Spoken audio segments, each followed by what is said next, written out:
Welcome to my channel. Today we're going to talk about the full moon happening in the sign of Aries. So let's get started. Now, a full moon is when the moon and the sun are in opposition, 180-degree angle, and this one's in the sign of Aries at 6 degrees. Right? A full moon in astrology represents a point of endings, point of completion, point of culmination, point where emotions can also run high. So it's this very emotionally charged point where things reach their highest peak. Now this one's in the sign of Aries, so Aries themes can be highlighted. Aries is the sign associated with taking action, getting things done, taking initiative. It's a Mars ruled energy, so it's all about taking action, making things happen. It's also the sign of our individuality, our identity. So these are the big themes that can be highlighted.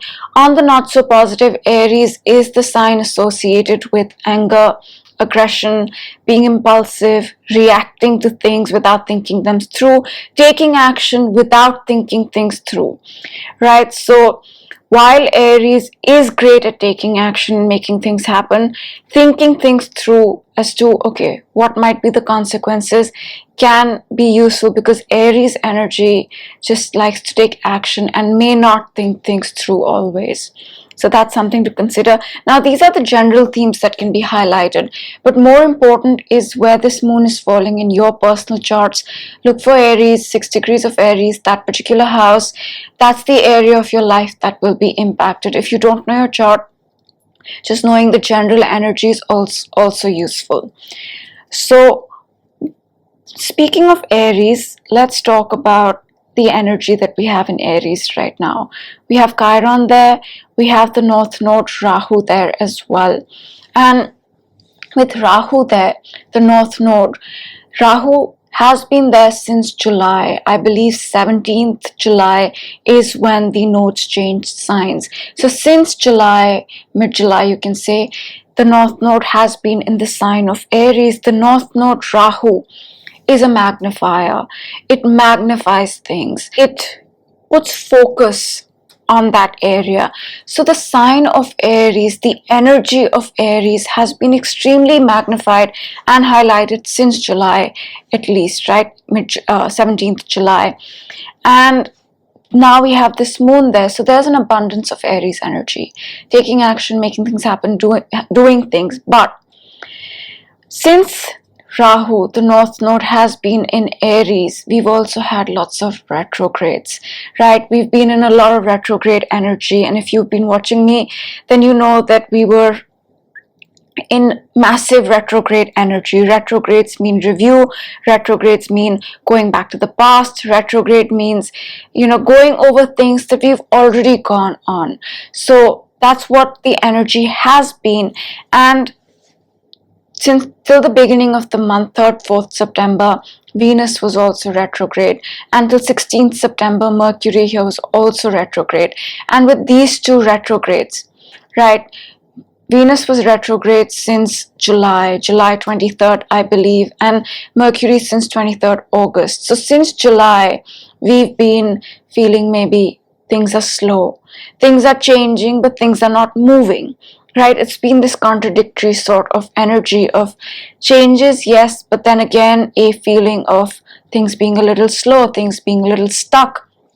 And the last new moon, which was the new moon in Virgo, we still had Mercury retrograde, right? So this is the first moon where we have Mercury direct since August 23rd, and we also have Venus direct, but we still have Saturn, Pluto, Neptune, Uranus, Jupiter, retrograde, right? So still there's a lot of review going on. Still there's a lot of going back to what we worked on in the past.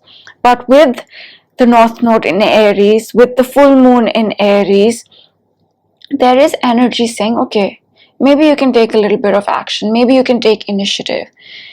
But with the retrogrades, this action, this initiative might be focused more to something that we are already working on, something that we've already started. It might not be something brand new, right? Because Venus is still going over the degrees it retrograded over.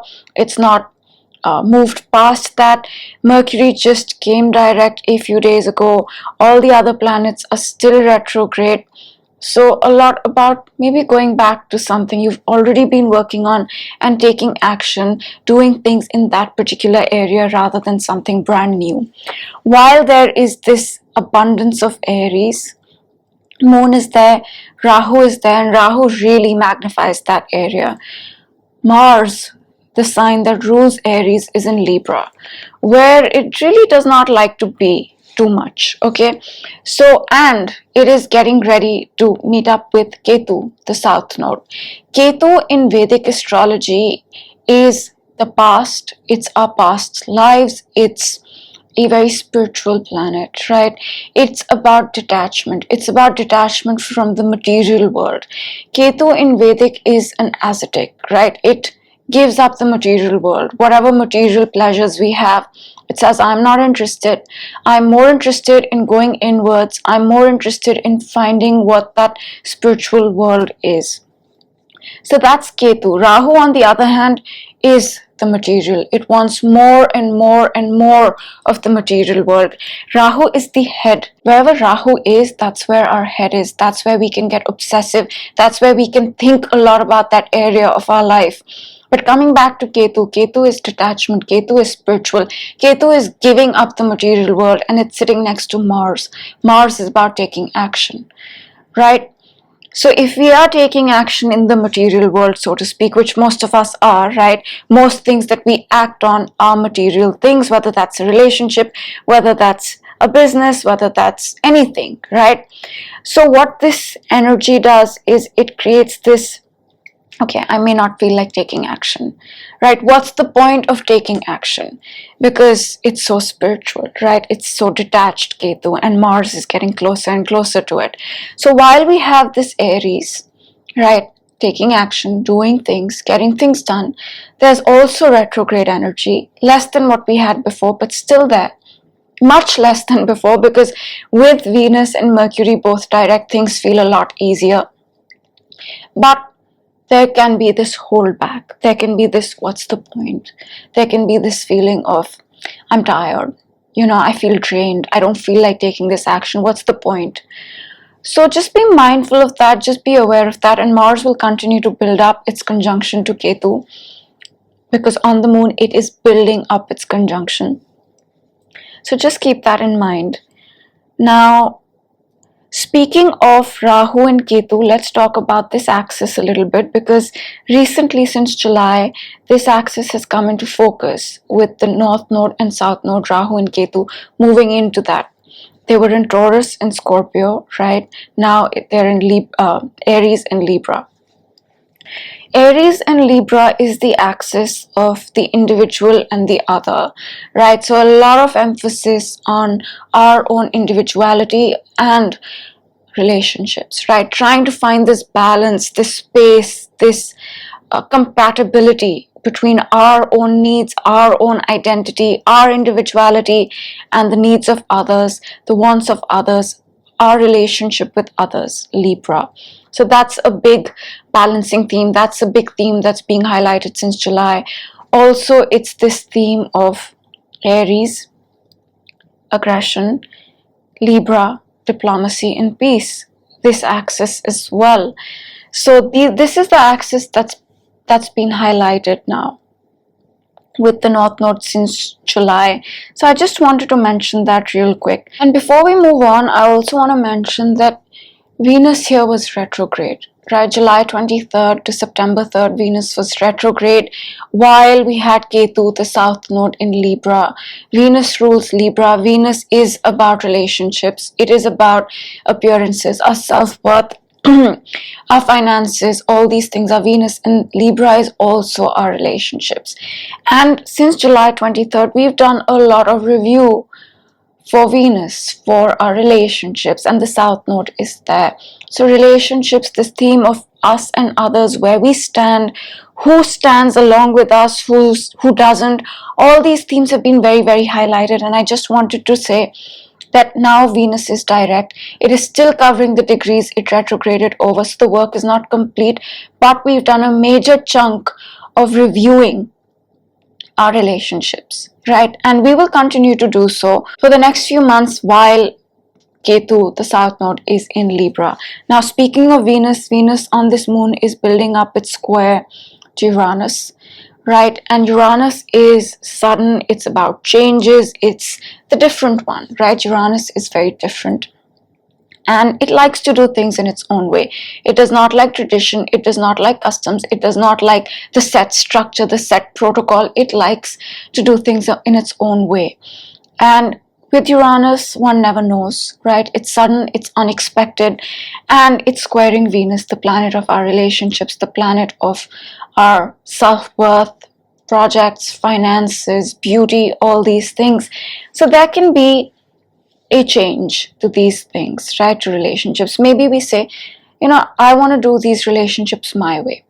It may not be the norm, it may not be the tradition, but I want to do these relationships my way, or I want to do these projects my way. Okay, this is the standard way, but I want to do these my way. So that change to Venus things can come about, and this decision or this desire to change these things connected to relationships and projects can be quite sudden, because that's what Uranus is. That being said, since July we had one square Uranus, square Venus. Then I believe August we had another square Uranus, square Venus, and now this is the third square in such a short span of time, because Venus here was retrograding over the area where it made these squares, right? So what I'm trying to say is we have been changing things up with relationships while reviewing them, and projects. We have been reviewing and changing them, and this is the third time Venus is doing this.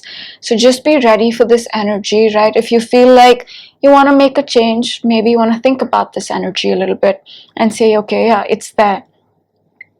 Moving on to Mercury. Mercury here is building up its trine to Uranus, positive aspect, and Mercury was retrograde again, and this is the planet of communication, of our day-to-day, of our immediate environment. All these things are Mercury related. So again, changes can come about. We might say, I want to do my routine my way, I want to structure my day my way, I want to change up my immediate environment, my furniture, my office, my home, whatever it is, to suit me, right? Uranus, it's about, I like it this way, this is my style, I'm going to do it that way. So that can also happen, and this is a trine, so it's a much easier aspect than the square. With changes to relationships, projects, self-worth, skills, all these things, Venus related things, we might really need to do some work to be able to bring about those changes, or we may feel a certain degree of stress in order to make those changes that we do want to make, that we might feel are right for us, but it may still take a little bit of inner work for us to do those changes. Now let me see if there's something more that I want to speak about on this moon. Okay, a few more things. Actually, one more thing I want to mention is that the next moon, the next new moon, is an eclipse, right? That's going to be in about 14 days from now, and that's an eclipse. And before that, we have Pluto that comes direct on 10th of October. So that'll be yet another planet to go direct. So since July, a lot of retrogrades. September 4th, Venus went direct, but Jupiter here went retrograde. September 16th, Mercury went direct. So yes, planets are coming direct, and with Pluto coming direct, that'll be another planet that comes direct. So what I'm trying to say is that feeling of maybe feeling stuck that was very prominent last month is better this month. It got better beginning of this month, but even better post 16th September, and now 10th October, Pluto will go direct, and soon after that, a few days after that, we have the new moon solar eclipse in the sign of Libra. And eclipses are karmic events, eclipses are fated events, eclipses bring destined things, right? So from that moon to the next moon, end of October, we will be in eclipse energy, a fated time, a destined time, and I just wanted to mention that right now. Now, the next thing I will also want to mention is by the next moon, which is an eclipse, Mars will be in the sign of Scorpio, right? Like I mentioned, Mars does not really like the sign of Libra too much, and it is getting ready to meet up Ketu, where we might feel drained of energy, where we might feel a little, okay, there are these things that need to be done. I know what needs to be done, but I don't feel like it, that sort of thing. So by the next moon, Mars will also be in the sign of Scorpio, where it loves to be. Mars used to rule the sign of Scorpio, so it's very comfortable there. And what that means is taking action becomes much easier when Mars is in Scorpio as compared to Mars in Libra. So I hope this video was useful and you enjoyed it. And now I will see you for the next moon video. Have a great day. Bye.